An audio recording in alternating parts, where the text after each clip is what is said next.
Good morning, everyone. It's really wonderful to be here, and I want to start by thanking David Pitchford and all of the Urban Growth folks who have just been wonderful in getting me here and making it possible for me to come and participate. I've decided I love Sydney. Never been here before, couple, 3 days. I'm just like madly in love. And I understand how deeply in your heart this place is, and I'm very excited to be part of something that's going to transform even more of the city into the wonderful, active, lively place that I've seen for the last couple of days. So I have bad news and good news for you right now. Let's start with the bad news. I am going to talk for 29 minutes, and about one of them is gone. So get ready, snuggle down in your chair, put your feet up. I don't care what you do, but you are going to have to listen to me for 29 minutes. The good news is that I'm going to do just what David wants me to do. I'm going to talk to you this morning about thinking about the process and the process that we went through. And then I'm going to talk to you about rethinking, which very often happens. Sometimes you just have to go back and rethink. And I'm going to talk to you about funding. I'm going to talk to you about revenue sources. I'm going to talk to you about financing structures and challenges, things that worked, things that were difficult. And then I'm going to talk to you about building, completing, and then I'm going to talk to you about living. I'm going to talk to you about what happens when only a few months now, so we don't have history yet, but how it's impacting, how our project is impacting the city of Denver. So, snuggle up and let's go. This is a picture of the Central Platte Valley. The Platte River is one of two rivers, the confluence of which formed the basis for the creation of the city of Denver back in the early 1800s. I'm going to use this pointer to show you a few particular things. This is a viaduct that represents 16th Street. You're going to hear a lot of numbered streets. So that the streets that I'm talking about in this redevelopment area are going to be from 16th to 20th. 16th in the south, 20th in the north. And then the cross streets that are, those are the east-west streets, and then the north-south streets we'll talk about later. Right now in this picture, this is the historic Denver Union Station building, and this is a 16th Street viaduct, and this picture is probably from the early 80s. In the mid-80s, late 80s actually, the 16th Street viaduct got torn down. Somebody in his or her wisdom figured out that viaducts aren't good for people and decided that that connection between what was becoming a historic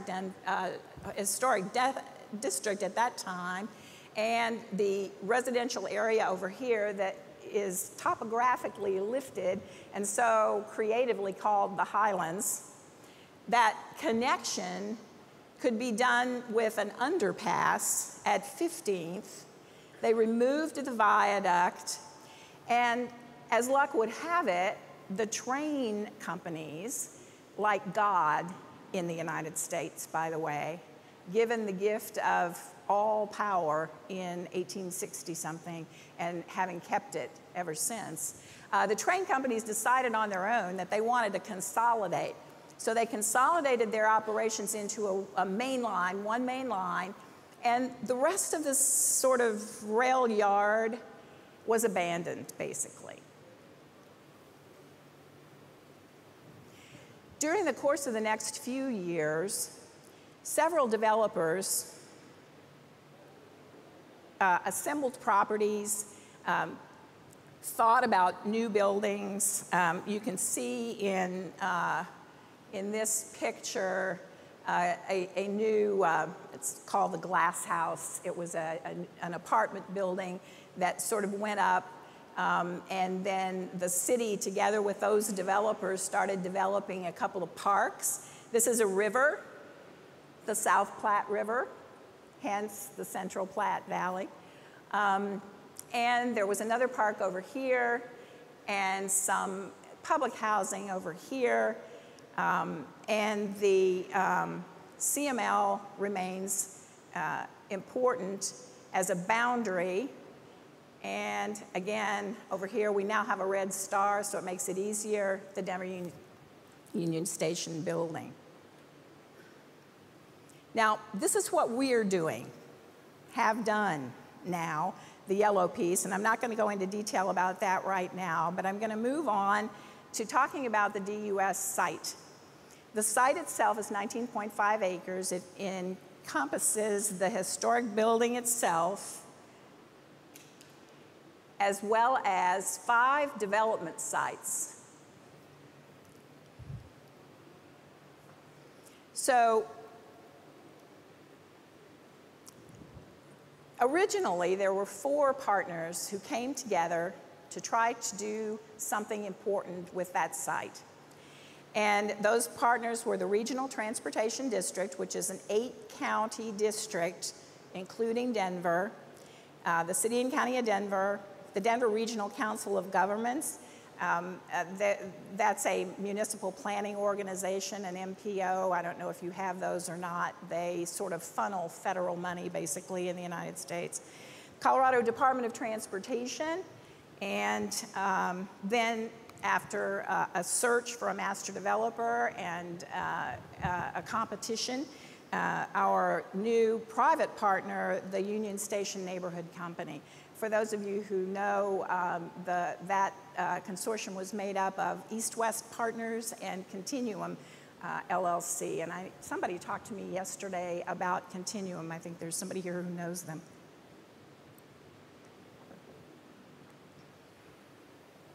So in 2001, the RTD, the Regional Transportation District, in a fit of prescience, I think, purchased the historic station and its 19.5-acre site.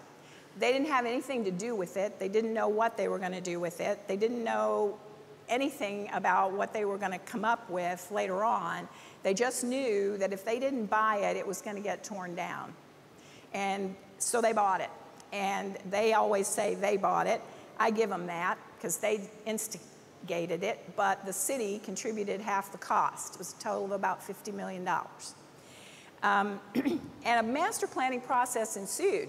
Fascinating master planning process. 96 stakeholder groups were involved. Try that, 96. Yeah, really good. And it was a 3-year process, and at the end of that process, all 4 governing bodies of the 4 public partners adopted a master plan. It was a vision plan. Everything was buried, interestingly, all the elements of the project. It was a massive plan, and not one time in the entire plan is money mentioned. So needless to say, there needed to be some rethinking done. So the 4 partners came together under an intergovernmental agreement. They created an executive oversight committee, and they decided to find themselves a master developer, which they definitely needed at this point. So they had a process.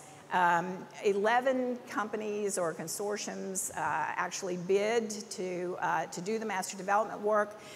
1 was selected, as I mentioned, and that happened in about 2006. In the meantime, going by the master plan, the city rezoned the area to a transit mixed-use area. It so far is the only time that transit mixed-use area has ever been used. Hopefully we'll do it again. And then in 2004, the voters in that 8-county region decided to agree with the Regional Transportation District that we needed 120 new miles of rail. So we had 2 light rail lines. We were going to get 1 more light rail line. We're going to get 8 commuter rail lines. And the voters agreed to what was then termed a $4.7 billion project. About a couple of years later, it was pretty clear that it was a $6.9 billion project, which became a bit of a problem. The elements of the Denver Union Station project, however, didn't change much. 8 tracks of commuter rail. The East Line is going from Denver Union Station out to the Denver International Airport. It's to open in early 2016, although our general manager of RTD says late 2015, and my money's on him. The other lines are, that line and the Gold Line are part of what's called the Eagle P3.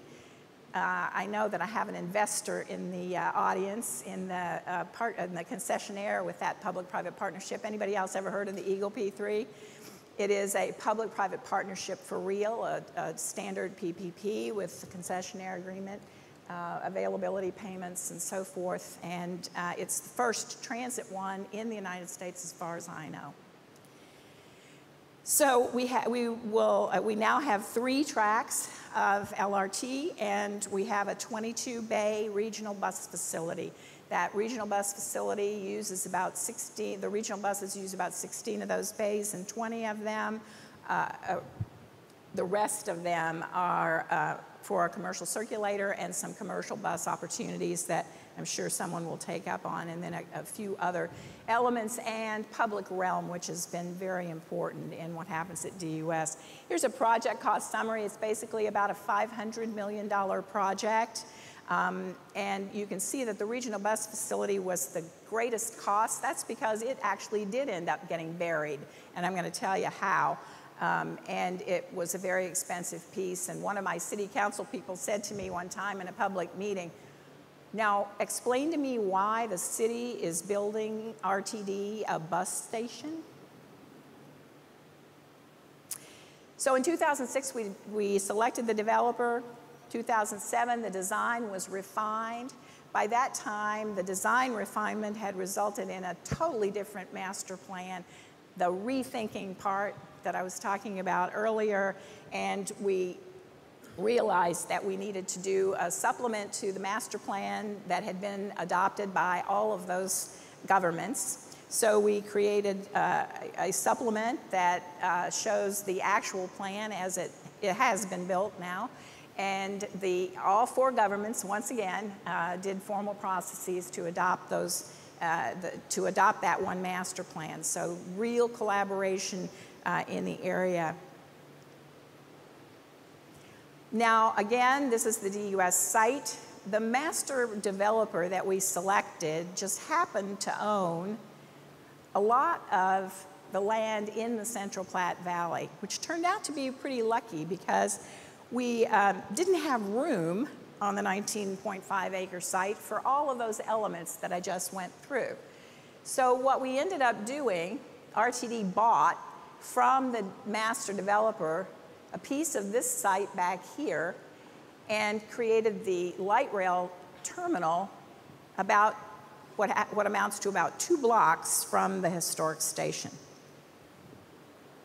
So you can see in this sketch that we have, this is the CML. Remember I talked about the consolidated main line where the freight rails go.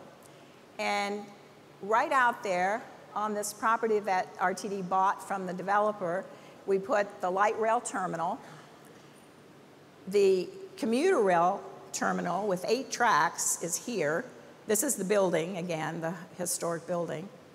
And between the light rail station and the commuter rail station, connecting the two, underground, is the 22-bay bus facility. It's a very elegant solution. This shows it a little more easily, I think, how it actually works. The circulating buses go around, out to the light rail, back to the building, or out, back at the light rail area onto another street and then back again. So again, very elegant solution. So funding sources, we had federal and state grants of approximately $180 million. I'm not going to go more into that unless somebody wants me to later on. Property sale proceeds, the sale of those 5 parcels to the master developer amounted to about $27 million. I'll go a little backwards here right now and say that federal money in the United States comes with federal requirements. And federal requirements are often onerous, very difficult, and you like to have some money that isn't subject to those requirements. And so the property sale proceeds, for the most part, were what we had that we didn't have to necessarily go by all the federal requirements for. So the more we had of that, the better. It was clear at one point that we needed more, so the city bought from RTD what's called the Market Street Station, which was RTD's bus facility that was then at capacity, but it was the currently in use bus facility. We bought it. What did we do with it? Nothing. Nothing changed. RTD continued to operate it as they always had. They were a tenant in possession legally, and we literally just basically held that piece of property in a reserve fund as part of the assets in a reserve fund. $11.4 million, and I'll tell you a little bit more about that if I have time later about what we're going to do with it now. So clearly we had to borrow money. Project's $500 million. We needed to borrow after putting together all of these federal and state grants. We had to borrow about $300 million. And we started creating a borrowing into the public markets. This happened to be about 2008. By the end of 2008, when we had created all the elements of our borrowing structure, the markets had gone to hell in a handbasket, and we didn't have any access to those markets. Nobody was going to be interested in what we had to offer, which was basically $208.8 million from RTD, which was the allocation of sales tax revenue from the voted authorization from 2004 that was allocated to the Denver Union Station portion of the Fast Tracks program, and whatever property and sales tax revenue increment we could generate with the development that was going to happen on the site. So we created, the legal entities that we created were complicated. I'm not going to go too far into it. We created a project authority that brought all of the partners together, including the private partner, and at the table, at the decision-making table, and that became the governing entity. It also became a financing entity. The city created a downtown development authority, which is a tax increment authority that allows the city to capture the incremental revenue from both sales and property taxes in a given area and put it back into that area to pay for the projects. And then the developer created metropolitan districts, which is a method. They are taxing districts that allow the developer to tax himself prior to his development process and consequently put more money into the project. So we had that all set up. This is kind of a Rube Goldberg picture of how that all works. If you can figure it out, you're doing better than me. Any event, you can see that what this took was a lot of faith and trust in one another.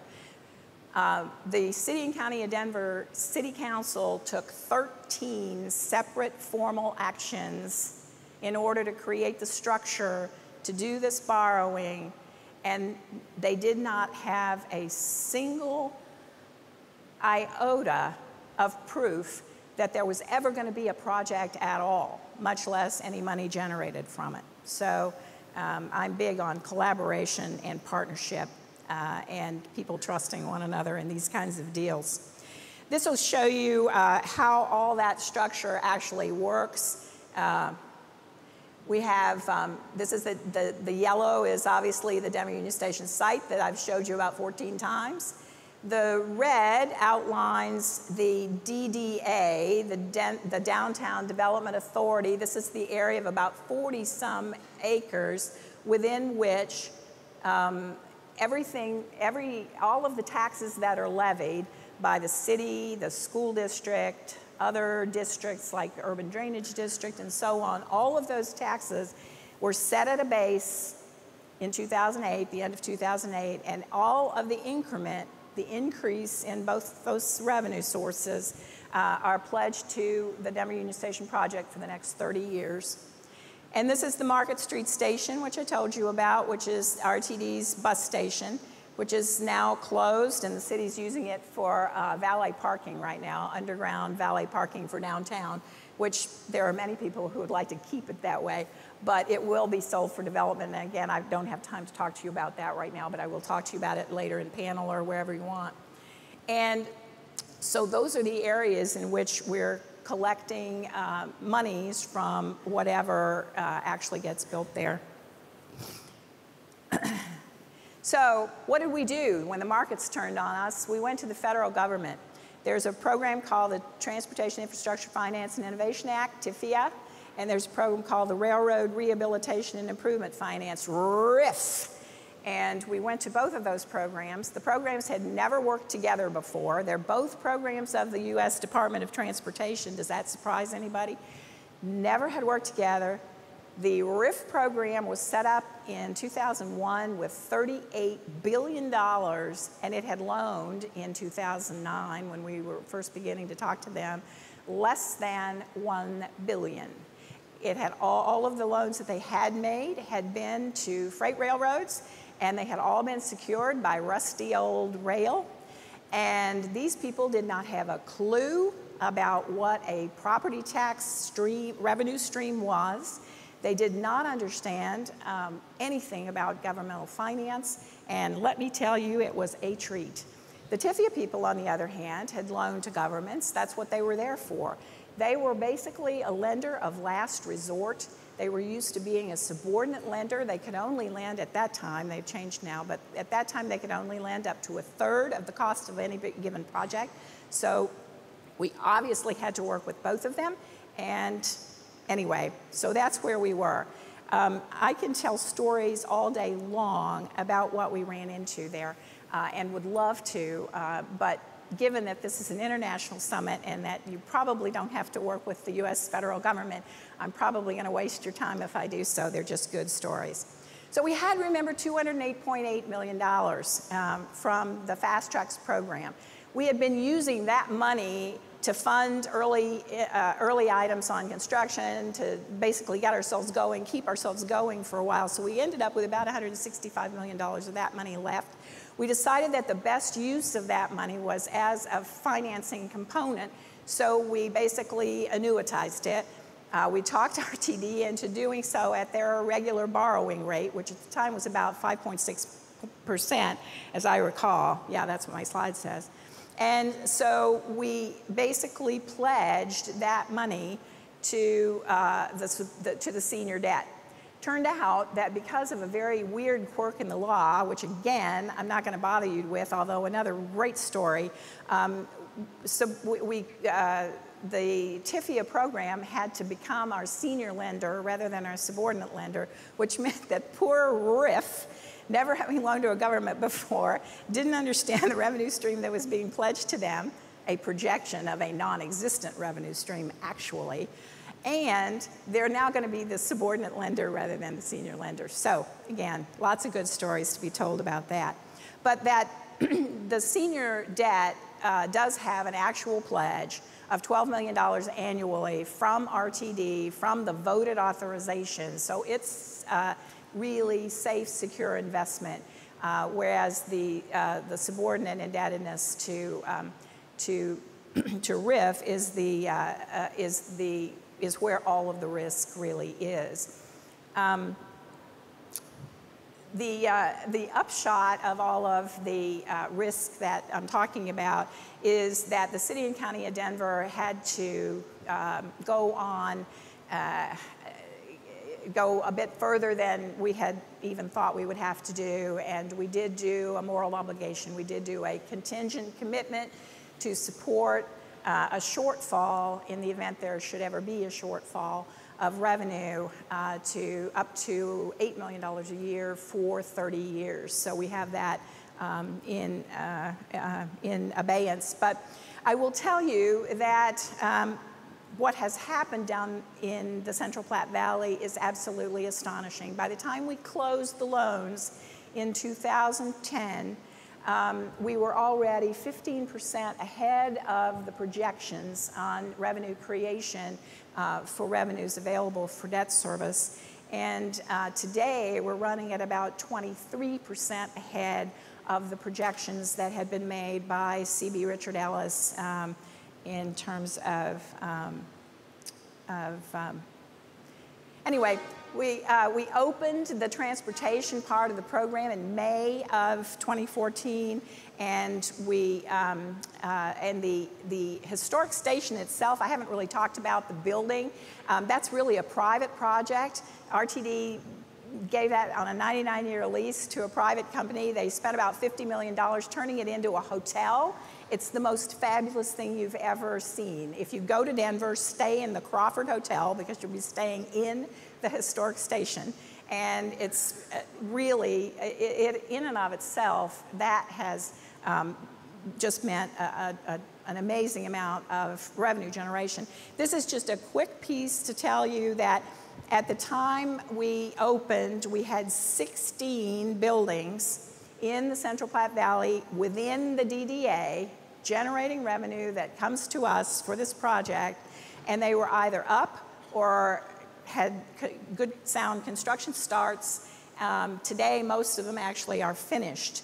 The North Wing building, the South Wing building, I'm going to show you pictures of. Those two, the historic station renovation opened in July. 16th and Chestnut is open. 17th and Wawata is open. The Triangle parcel is almost complete. Will open in several months. And I have exactly 2 minutes left. I'm going to show you some pictures, and then I'm going to sit down and shut up. There is the historic station today. The incredible fountains here. They're little, spray things that come up. Where's my friend, the landscape architect? Somebody I talked to this morning. Anyway, this is incredible. In the summer, all summer, children are in this fountain screaming and carrying on and running, and it's just the most wonderful thing you ever saw. And then this is a picture of the Amtrak train going through the back of the station. This is the canopy and so forth. And that's sort of an ending pretty picture. Thank you.